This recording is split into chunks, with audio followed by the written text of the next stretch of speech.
To Good Morning Live. Good Morning Live. Goodness. Good Morning Success with Nicole and Demario. And first of all, I have to start by saying you are getting ready to experience birthday behavior because the Queen's birthday is tomorrow, but I am starting way early. I have cleared my calendar and I'm ready for birthday behavior. But first, can I set up what Good Morning Success is?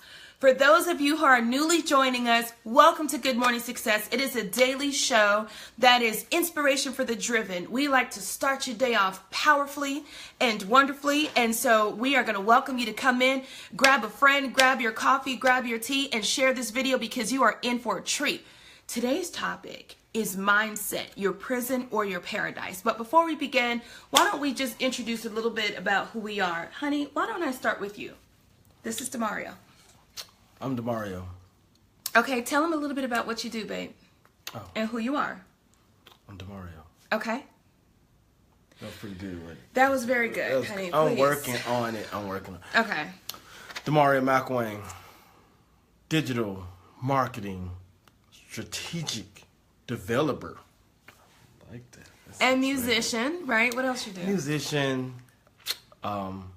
motivational speaker. Oh, really? Yeah, because I'm motivating those people right now. Okay, I just I picked can up see that it. one. I was just going to say, did you hear he just picked that up? Yeah, motivational speaker. Get up out your bed. Okay, honey, So that's all you they're got up now. I passed 5th grade. The viewers are watching now. Okay. Digital marketing strategic developer. Uh-huh. What'sYourSecretSauce.com. Yes. Check out my work. Yes. Awesome. Okay, great. Welcome, Melville. Thank you for joining. Welcome to Good Morning Success. It's good to see your face again. So listen, welcome, Peter.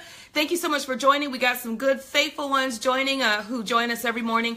First of all, if this is your first time here, Good Morning Success is daily inspiration for the driven. That could be you as a college. We always get phone calls during this, but that could be you as a college student, you as a retiree, you as a working professional, you as an entrepreneur, right? So welcome to Good Morning Success. What we normally do is we start the show talking about what's on our calendar today, and then we ask our viewers, what do you have planned today? So while we start talking about our calendar, Melville, please share with us, what do you have on your agenda? Peter, what's on your agenda today? And then we'll talk about our agenda, which is birthday behavior, because it's the Queen's birthday. But you didn't tell them who you are. You had me tell them. Oh, well. You didn't tell. Okay. Y'all didn't hear who she was. Let me tell you, in case you thought you knew me. So I am a hybrid between business. I am a complete business mogul, boardroom bandit. I got a couple of certifications in growing businesses with strategic planning and critical thinking. Cool stuff, right? Yeah, not. But when I'm not doing that, I am a creative arts connoisseur. I am the playwright of 2 major stage plays. Thank you for calling customer service in the ladies' room. I am the author of The Velvet Whisper, which is a contemporary urban romance novel. Some people don't know that. I have music out there, so I love jazz music. If you love Jill Scott, you love Dawn Nicole. Oh, wow. And then oh, it's okay. And then we have a practice together. I'm creator of What's Your Secret Sauce. Myself and Demario developed it further. And What's Your Secret Sauce is a new cutting edge tool that revolutionizes the way people market their personal brand value. So your girl does a lot. I'm a hybrid between, I would say, the creative arts and business. And you're a hybrid too. I don't know if you really... I was just going to say, you didn't... I Well, didn't know you was going to set that go. up that I way, didn't know boo. you was going to go there, but you have to set it and quickly because we got to jump into the meat of this mindset conversation. Everybody's tuning in right now. All right, come on in. Okay, yeah, well, Demario McWayne, digital marketing, strategic developer, Oh, here we go. musician, world travel. I said it. I have to said throw that world in every travel. time. Songwriter. Okay. Music producer, produced over probably about 200 records professionally and independent. Okay. In a lot of music videos. Wrote Wait a 2 minute, digital marketing books. Oh, okay. I thought you was about to give the credit. 1 + 1 = 2. And your music is hot, but you're online, you're not. Okay. And did a pilot for a TV show that I recorded by myself, and it never went anywhere. Okay, honey. They just needed a rundown, not a synopsis. And I like to cook sometimes. And Never. Yeah. I can attest. I never. Okay, so thank you for tuning in. Peter says, come and see. So Peter, you want us to come and see what's on your agenda today. I think we can arrange that. What time is the next red eye? Melville, what do you have on your agenda? I know you're going to be introducing people to a luxurious new life, and you know what I'm talking about. But listen, today you have tuned into Good Morning Success, and we are so excited you're here. Now, this is going to be a little bit different today. You know why? Because our calendars are clear. Why are the calendars clear, honey? Tell us. Because it's birthday shenanigans. Birthday behavior. You guys, I'm so excited. Shenanigans on the calendar, though. Well, is that what it says? It says shenanigans. I actually put birthday shenanigans. You didn't put behavior. Awesome. Well, listen, I'm Dawn Nicole. I'm turning 39 tomorrow, and I could not feel better about it. I'm super excited. Oh, she told her age. I did tell my age. You know why? Because I am proud. I am proud, and I want all my credit. Now, talk to me again at 80.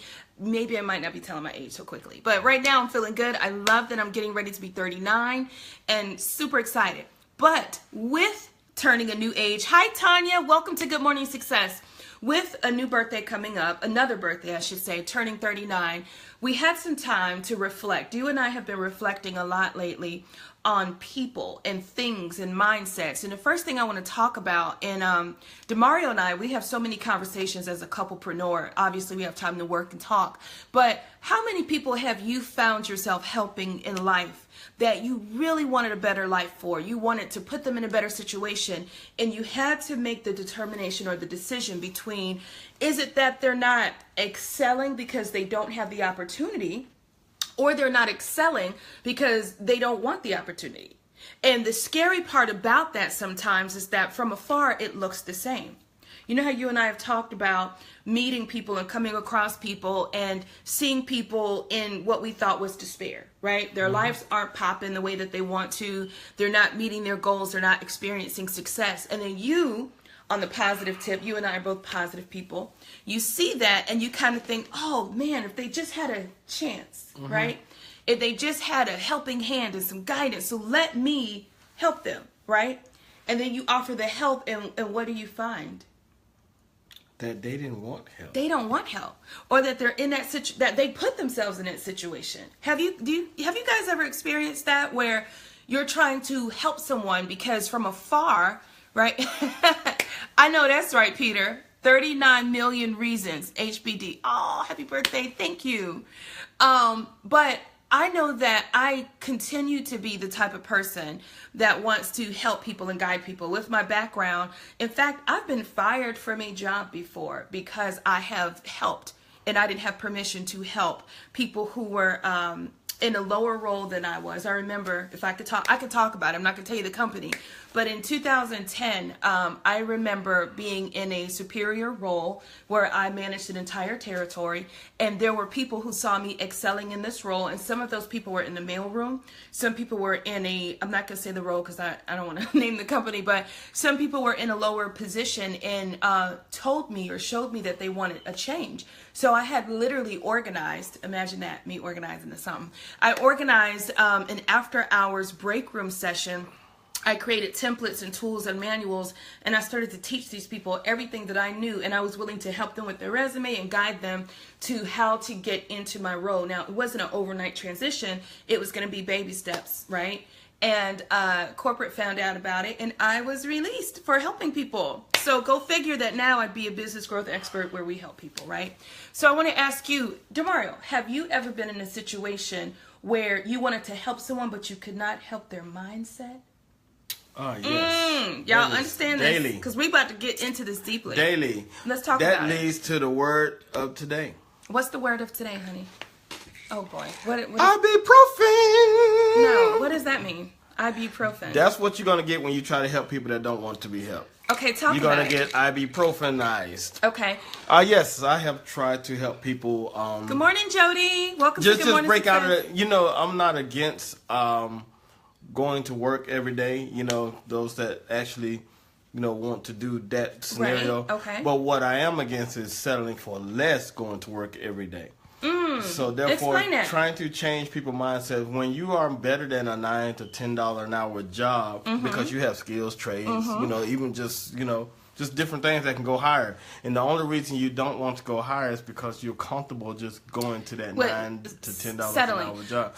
So therefore, always trying to get them something different. As an entrepreneur, of course, I'm trying to like say, hey, this is what I'm doing. I'm making money at it. Right. Why don't you try this too? It can bring more income, and maybe you won't have to keep complaining about that $9 to $10 an hour job. You know, that is so deep. The reality is that you get what you ask for. So I'm going to ask you, to the Good Morning Success viewers, have you ever been in a position where you wanted to help and you tried to help? In fact, if you're like me, I have filled out the application for someone. I have paid for the whatever it was for someone. I have literally went and picked someone up, and it reminds you of the old adage, you can bring a horse to water, but you can't make him drink, right?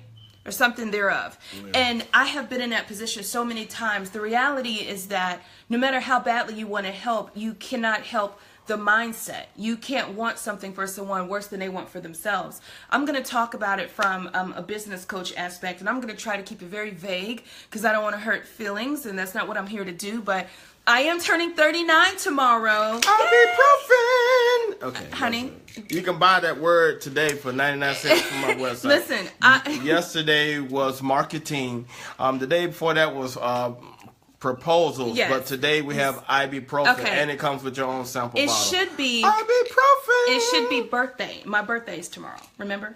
That's what the word of the day should be. We can't sell the word birthday. It's already been copyrighted. Well, so has ibuprofen. All right, so listen, turning 39 tomorrow, I'm super excited. 39 never felt so right.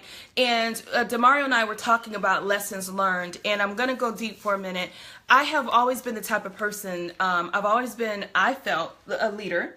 And I described this in the book, Grow For It, is the name of the book. But even at age 6, I talked about getting in trouble because I tried to corral the neighborhood in my house and get everybody to see things and clean up for my dad and all this kind of stuff. But my point is that I've always been in a situation where I've been drawn to help people, and I would have compassion for people. And I never could tell, I wasn't a good judge of if people weren't where they wanted to be because of their own doing or because they have not had the opportunity. And sometimes it's not until you jump in and help that you quickly realize, oh, the problem is you. You don't want to work, or you don't want to put in the effort, or you don't want this opportunity bad enough. So, one thing that I want to talk about is, as a business coach, I remember the first year in business, I had given away a lot of free, just free. I had compassion on people, and I had given stuff away for free. I know. And we're talking about, and I'm not going to go into it, but we're talking about some pretty hefty prices that others paid for. And you know what happened for me? What's that? The program crashed and burned. The program crashed and burned because with free sometimes comes a free mindset. And with the free mindset becomes a lack mindset. And a lack mindset comes from a poverty mindset. And so what happened is I was giving people $1 million cuisine and they didn't want it. They was a hot dog dinner. They didn't want that. And I was having compassion. And let me tell you what happened. My experience, this is real talk. I gave away something for free, and I had people show up just a couple of times and then totally drop out. Totally drop out. Whereas the people who had paid the high dollar ended up staying and wanting more and gaining more. And it was really a lesson that was learned for me as a newer woman in business, that, you know what, if you want it bad enough, you will get it. If you want it bad enough, you will find a way. One thing that you and I were talking about today, can I go into the water and the whole thing? All right, so I'm gonna break something down. I'm gonna bring something to light that Demario and I were talking about. Good morning, Melody. So, Jody, yeah, I said Jody. That's why Jody sent the good morning. I think Cassandra too. Oh, good morning, Cassandra. I just missed you all. Yes, just beautiful rounds of good morning. So this is deep, ladies, and I know the ladies will feel me, and maybe the men too. Did you notice that if you don't buy bottled water, because see, in our house we have a constant argument because I'm a total bottled water drinker, right? I live, breathe, and if nothing else gets paid, we're having packs and packs of bottled water in this house.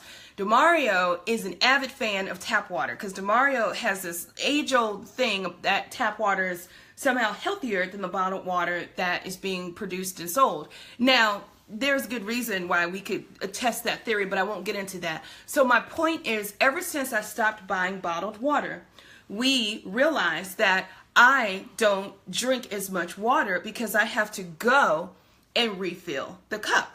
Now, I want you to think about this. If you've ever been buying bottled water, you can actually drink more bottled water because psychologically, your mind can attest for that tangible thing. It's convenient. You pick it up, you drink. And that's why people always say, hey, I had 7 bottles of bottled water today. No one ever says, hey, I had 10 cups of water, right? People just don't count cups of water the way that they count bottled water, right? You with me so far? The reason why is because psychologically, the mind doesn't like to go back and refill. Now, in order to test this theory and to prove it further, the reason why your fast food restaurants give you free refills is because they know that only 40% of the people will come back for their refill. I want you to think about that for a second. If 100% of the people came back for their refill, they would be broke. Right? Because imagine the cost if thousands of people came in that day and got a soda or a Sprite, a Coke, or what have you, and everyone, the same amount of people came back for a refill and didn't pay, they would go broke. The reason why they can market that way is because they can rely on you not to come back for your refill. Okay, this is also why the popcorn folks give away, hey, 1 free refill or endless refills, is because they know that psychologically most people are not going to come back for their refill. So what does that have to do in life? What does that say about us pouring back into ourselves and taking the extra effort? For me, honey, that says that when it's convenient, bottled water, I'll grab it and go because I can have the instant gain, right?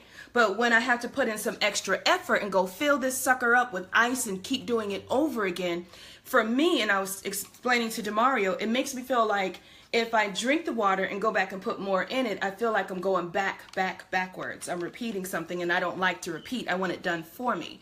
So this is the thinking of a lot of people. What was your theory about that? Because you were kind of surprised with that. Good morning, Cynthia. I haven't talked to you in a while. I hope you've been well. Well, it is psychological. It is psychological, yes. Psychological, and that's the way that they started selling bottled water, because we have free water well, we don't have free water. You pay for your water bill, but you have access to you just said a word. Because I never understood why people will pay for water. Why people feel like, oh, I'm so thirsty, I don't have no bottled water, and they won't drink He's talking anything. about me because that's what I did. I never understood that. It's like, you remember how often I sent you to the store for bottled water? How you got a bunch of water and you running out to get more water? Because it's not. That's like I'm sitting here saying, I can't breathe unless I go outside. But no, but the reality is that people believe that they're getting healthier water, right? But in reality, the other thing, not just health, it's easier for people to drink water from a bottled perspective than it is for people to refill their cups. So it's convenient, fast, and it doesn't require work. Right. Which is or why... a memory. You don't have to remember. You can take 5 bottles with you, pack them in your purse or your bag, and you're off. Which is why a lot of people's businesses are failing today. Ooh, you better talk about it, Demario McElwain. A lot of people want their business to be just like bottled water. They want to buy it, drink it, consume it, throw it away, and grab another one that's already pre-prepared for them. Instead of getting up and creating your own water, putting your ice in there, stirring it up, getting it to your taste. Maybe you might want to add a little your own lemon. You might have to buy lemons, chop it up. You got to work, but to get to the same taste that you... But wait, you said something that I want to touch on because, again, the theme of today's show is your mindset, your prison or your paradise, right? I want to talk about this because I'm going to tell you what the real thief is, and this is deep.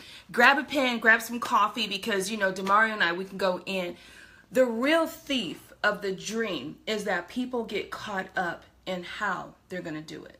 I want you to think about that for a second. Do you know the hardest thing for me to do when I'm coaching and consulting, especially new clients? One of the first things I do is I guide them through what? We don't talk about how. We don't talk about when. We don't even talk at first about why. We talk about what is the what? What's the so what? What do you want out of life? If you can get someone to break down what they really want, but never get distracted by the how, you can get somewhere. And that's a mindset component. Let me tell you, the how is the thief. What stops people, what stops people from going further is when I'm coaching and consulting people, and you'd be surprised to see the eyes glaze over. I start talking, tell me what you want out of life. First thing that the mind does is they go to how. Well, no, I can't say, no. I didn't ask you how. How is the distraction right now? I need you to tell me what it is you really want. Is it more wealth? Is it to break the financial constraints that's going on in your family, the generational curse, right? Is it to have a better relationship with your children?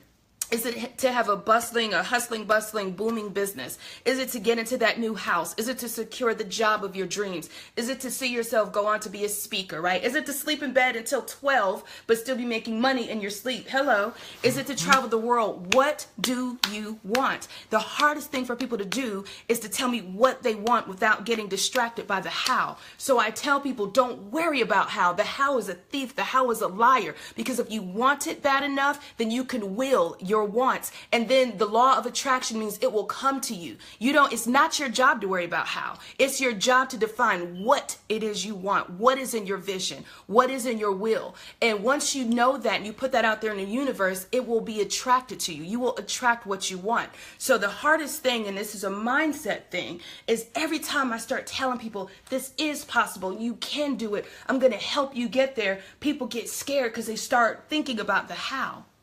What is this, honey? What is that? What it look like? It looks... They trapped. Oh. They get... Oh, goodness. Let me out. Honey, don't knock over the thing. Let me out. Okay. I want to be better. Okay. I can't get out. Honey, for sure. I can't get out. Okay. We got it. Okay, so you're saying that this thing is in the way between this is them and I'm on the other side. Is that what you're saying? Imprisoned mindset. So how do we turn, then let's do this. Good morning, Kevin. How do we turn the imprisoned mindset into a profitable, paradise-driven, right, peaceful mindset, right? How do we do that? And that's the real question. How do I help to break the mindset? The first thing that I will tell you is what I've realized in life at 39 years, because I'll be 39 tomorrow. Anyway, so the first thing that I've realized is that something has to be in you.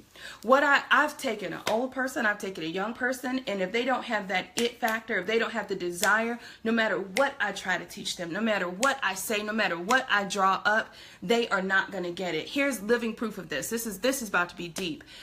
In a previous life, like I shared with you guys, I used to coach people on their careers, right? I used to develop them and help them figure out their best career, help them with their resume, help them to articulate better, and all this kind of stuff. And this part is going to trip you out. They would get to the point where they were getting ready to go on the interview. And then I would do a mock interview and I would help them negotiate. And I would say, okay, for this role, for this skill set, for this talent, you need to go in and you need to demand $80,000 a year. A person who just came from making $30,000 a year would look at me crazy. And I would say, what? What's wrong? Because you have to understand, at this point, I was making well over $80,000, but I was trying to give them a leg in on what they needed to ask for. So they would look at me like I was speaking Greek. And so badly, even though they heard me, they would go into that job interview and they would only come in like 40, half of what what I trained them to do. And for the life of me, when I tell you that broke my heart, the fact that people could not get over whether or not they deserved that $80,000. So this is deep because I had done all of the creating, all of the designing, all of the development, right? I trained them. Their skill capability was just as good as any, right? They were articulate. They had a focus and a vision for their new career, but they could not sit in front of that potential employer and ask for what they deserved. And that broke my heart. And the hardest conversation would be convincing them that they are now worth it. You know why? Because changes on the inside don't equal changes on the outside, right? I'm sorry, that was the opposite. Changes on the outside don't equal changes on the inside. We understand, though. I'm pretty sure somebody got it. But my point is, what I realized, honey, is no matter how much I developed and worked with these people, unless you believe that you can have it, unless you feel you deserve it, you still won't get it. But you will get what you asked for. So when they went in and they asked for $40,000, that employer was happy to give them that $40,000 because they almost cut their price point in half. Well, the old saying that used to hurt is, me. Good morning, Dolores. The old saying is, they say it, man, I'm just going to say it. The person that think they can't and the person that think they can are both right. We have heard it. It's a mindset. We have heard it over and over and over again. And one thing that we cannot teach is mindset. One thing you cannot change about a person is their mindset. You can give them knowledge and information and education. But they have to want it. Yeah, but you have to want it to go out there and get it. You have to not want to settle for even the opportunities that are currently around you. You have to be willing to uproot, change, sacrifice, whatever you have to do to get out of the situation that you're in. So let me ask you guys a question. This is also to the audience. And Peter said, Good Morning Success USA. I love it, Peter. Yes. So let me ask the audience of Good Morning Success a question. With mindset, and I'm asking you too, darling, do you feel that mindset can evolve? Meaning, if you used to deal with a person when they were 25 and they were shallow, they were narrow, no matter how much you tried to help them, they would not budge, and then you reconnect with them at 30, do you think it's possible that age and experiences can alter and change that? Yes. Yes, so people's mindset can change. Yes. The reason why I have to ask that question, and I really don't know, is because, and you know our kids, we have teenagers, and we're always saying, man, when I was that age, I was doing this, right? We're quick to compare ourselves. The reason I have to ask you all, can mindsets change, is because I never, ever remember feeling like I could not do whatever it was. I was always that tenacious young person. Even when I was 20, I was so bold that people used to say, I like her nerve. I wasn't even deservingly so, right, bold. But I never felt like I couldn't accomplish anything. Even if I was way in over my head, there was an it factor in me. Even as a young person, I really, really was hungry. At 17, I worked at Eckert's. I worked at Publix, right? And I have 4 children. I went to advanced career training, my first college experience, and I made things happen. And back then, there was nothing to be proud about. Nobody said, oh, you are a lady who's empowered. I just wanted to do it. Nobody motivated me. Nobody told me I could. I just felt like there was no way that I wasn't entitled to this. I felt like I was able, I was capable, and if they could have it, so could I. So now it's very hard for me when I meet a person who doesn't have that it factor in them. I'm really good at developing you if you already have it. I'm not so great at trying to instill that in someone if you don't have it, and I don't even believe I could instill it. Do you think it's instillable? I think you said that it's not instillable. It's not something you can teach. Well, it's different circumstances that fall in place. Good morning, Kat! Really, I think it's about where a person is at in life. Hey, Melba! That will determine on how well they're receptive to what the information that you are sharing with them. And, you know... Peter said, Babe, you got to... Peter said most people are byproducts of their environment, but... And that is true in some degrees, but then there are tons of success stories that people that changed the game midway through stream, you know, including for families that someone never graduated. Then once a person graduated, it just changed the cycle. Or the people that's living in a low-income area, come success stories out of that, and people that go back and give. So therefore... I don't go with the product of the environment. I go with the product of your mindset, because you are you. You know, once you reach a certain age, you start having your own way of thinking. Well, and drive. Yeah. Well, this is so deep to me. Like, this is, so y'all know I'm going to be 39 tomorrow. I am accepting all birthday gifts. May 17th is the Queen's Day. But listen, I want to talk about what Peter said, because, good morning, Kat. I want to talk about what Peter said, because that really hit me in the heart. And I never tell, like, I always guard what I tell and what I share. And Jody, you hit it on the head. I'm going to share something, and this will probably make it on TMZ when I become a millionaire, like this clip, but I'm going to share it. So, Peter, I want to talk about environments for a second, because I share this with you all the time. I remember when I was, I think 13 or 14, we lived in the east side of Jacksonville, Florida. And the hard part for me is we had moved from California, where I thought I was going to be a movie star and an actress and a model, right? So I went from the beautiful palm trees of California, where there was nothing to do but dance, beach parties, and try to be famous, right? I went from that as a 12-year-old to Jacksonville, Florida, in the 90s, in the early 90s. I think it was like 89, 90. And for me, it felt, where we lived, hopeless. And where we ended up moving was the east side. It was very, very rough. I went to bed, I heard gunshots every night. And I hated it. I hated that poverty mindset. And even at 13 and 14, I remember, although I was in that environment, I wasn't of that environment. I hated everything about it. I hated walking to school and passing our store, our convenience store, and there would be yellow tape where the store owner had been shot the night before. And the body was chalked out. And all I could think about is, oh my God, I got to get out of here. This is so what I don't want. I didn't want this for my own children. I didn't want this for myself.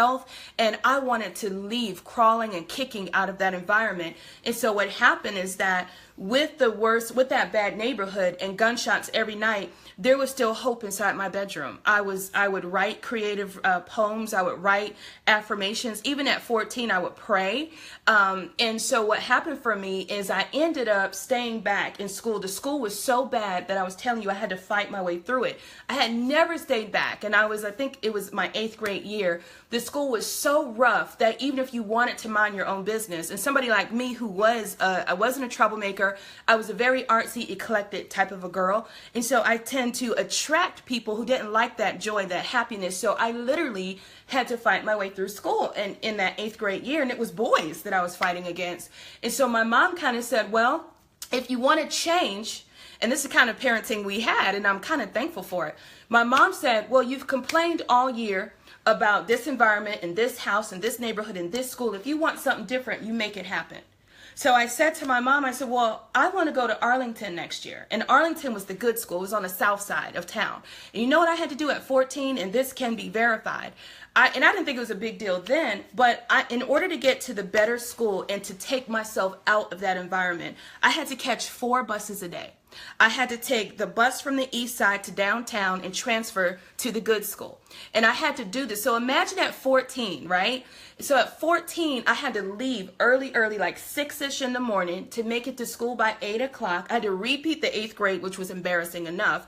But for me, sometimes you have to go backwards to go forwards. And so I was grateful that I got that second chance. So in repeating the 8th grade, I had to take 2 buses to get there and 2 buses to get home. And this put me getting home late. This put me dealing with all type of stuff downtown, right? The transient culture of the homelessness, the guys trying to hit on you, being young, trying to keep yourself protected from harm and all of that. But I wanted it bad enough. And so my point to all of you is, if I, at 14 years old, was in that environment, but I wasn't of that environment, I always knew that I was a gem. I was different. And it didn't mean that you weren't good. It didn't mean that I was hating on you, but I always knew my value.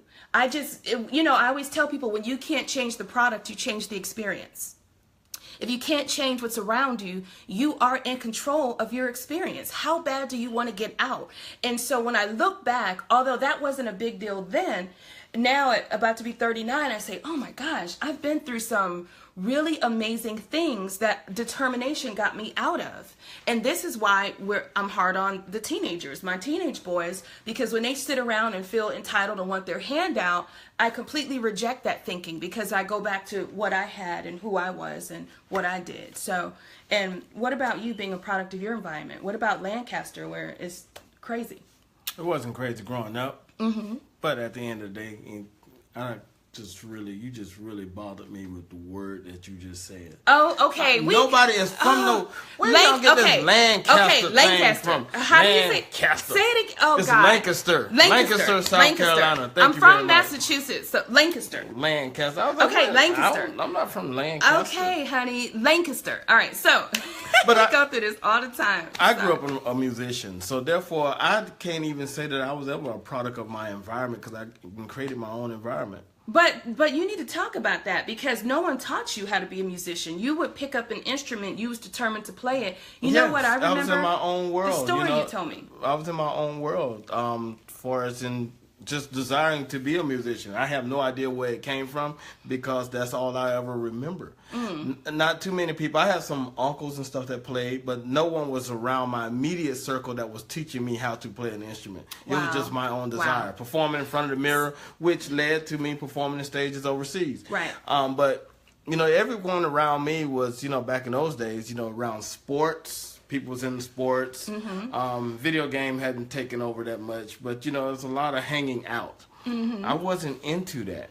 And then, you know, so therefore I felt like music was my gift and that was going to take me somewhere, which it did. Mm-hmm. So how does this, because I want to put this back to everyone. Today's topic is mindset can be your prison or your paradise. And I ask you, what is it for you? What is your mindset? Do you have a mindset that says, I'm worth it, I deserve it, I believe that I can?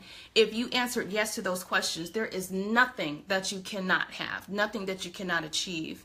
And I know you and I are very, very similar, where even before our paths connected, you shared with me stories and big, huge deals that you've made. And the average person would laugh and say, you're not qualified to do that. You don't deserve that, right? But you did it because you believed that you could have it, right? Yes. Well, I never believed anything outside of that. That's what I'm saying. It's like it's like having an imaginary friend. Okay. My imaginary friends was all successful. Mm-hmm. So we hung in our own little circle. Mm-hmm. So therefore we played outside. Okay. Together. Okay, so I can't. That's kind of sound weird. Yeah, that's very weird. That's extreme. I don't know where we just went. But my point is that mindset is very powerful. And remember, the how is the thief. If you can get to a place, ladies and gentlemen listening to us, where you can define what it is you really want, whatever it is, define what you want and go deep. Don't just say, well, I want a new house, right? Because I'm going to say, well, is it a brick house? How many bedrooms? Where is it located? See, I make you call it by name. The moment you start calling what you want by name, you start to attain it further and faster. And so what I want you to do is not just say I want a job promotion or I want the dream job or the business of my dreams. Define what that looks like. Define success. Define success at every stage. Success is not always about the end state. Success could be about the act of doing, getting it done. Everything that we get done, even in our home office, no matter how small it might seem, if it is a stepping stone to the next level, we celebrate that. There are times where I say, God, we finished the affiliate program. Now, no one may have signed up yet for that affiliate program, but the fact that we finished it, we finalized it, definition of done, right? Very important. But then we do have people that signed up for it. I mean, we have sense, yes, we have sense. But the point is, celebrate your successes along the way. Do not let the how rob you. If you want it bad enough, the how doesn't matter because you will attract what it is you want. And that's what's really important. So many people think the how is in their control, and it is not in your control. Ooh, I just had a vision. What is the vision, honey? What is it before we conclude? I want a donut. Oh, my God. Okay. You're supposed to say what kind of donut. What kind of donut? Krispy Kreme. Okay, what kind of Krispy Kreme donut? The glazed. Okay. Listen. Now, wait a minute. Give it a second. You okay. See, it's supposed to come to me. Okay, it's coming to you. It's coming. Okay. I think it's on the way. Okay. These people don't have all day. Oh, okay. Well, they with me. Can they see the red sign in the window? It's hot. No, honey, they can't. Ready. Yes, They're can. on their way to work. They can see it. And they just passed by it. So Peter says, I have a creative mindset. I create opportunity if no one offers an opportunity. I like helping others who don't have the gift. Oh, Peter, this is why. Listen, I'm trying to shake. Ibuprofen. No, listen. That is so important, Peter. Thank you for sharing that with us. And all of you today, what mindset do you have and how can you help someone else with that mindset? I know you can't instill your mindset into someone else, but what can you do to help someone today with your mindset? So, ladies and gentlemen, we thank you so much for joining today. Demario, do you have any concluding words? But happy birthday to me. Ibuprofen. 99 cents. It just went back down. It was $9.99. I will be accepting happy birthdays on my page. So thank you all so much for tuning in. This has been another episode of Good Morning Success. You get happy birthdays tomorrow. And until next time, stay on the grow. Don't you get happy birthdays tomorrow? I can start getting them today. Don't put happy birthday on her page. You can put it on my page. They got a thing now that when the person has a birthday, everybody can click into one thing so it doesn't go across the whole page. I'm a digital marketer. I can't help it. Yeah, so therefore, don't do that. I'm too special for you to group me. Just wait and press the birthday button. Go to your notifications. I'm pretty sure you'll see it. All right. We love you guys back. Peter, we love you back. Thank you, everyone who tuned in. Again, share this, like this, let someone else know so we can bless them with Good Morning Success. And you guys, until next time, stay on the grow with yours truly, Nicole and Demario, Kat said it's your birthday month. Yes, it is, Kat. Thank you. Okay. Try to.